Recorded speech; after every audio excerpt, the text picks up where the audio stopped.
Raul at Madonna nagpaalam na sa FPJ Batang Quiapo. Nagpaalam na sa mga manonood ng FPJ Batang Quiapo ang dalawang kasangginit tanggol, sina Raul at Madonna sa episode kagabi.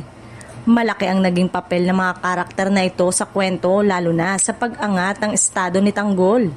Sa pamamagitan ng kanilang pagsuporta at paglalakbay kasama ng bida, naging mas makulay at mas matibay ang naratibo ng pinapanood na teleserye sa bansa.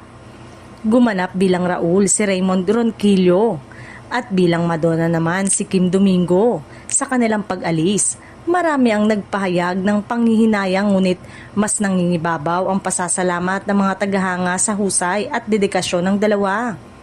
Maraming salamat sa inyo, Sir Raymond Ronquillo at Kim Domingo, sa pagiging bahagi ng top rating at most view series sa bansa na FPJ Batang Quiapo. Ayon sa mga pahayag ng netizen na agad nag-trending sa social media. Samantala, umaasa naman ang mga taga-suporta na mas marami pang proyekto ang mapuntahan ni Ronquillo at Domingo upang patuloy nilang maipamalas ang kanilang talento at muling magbigay inspirasyon at kasiyahan sa mga manonood.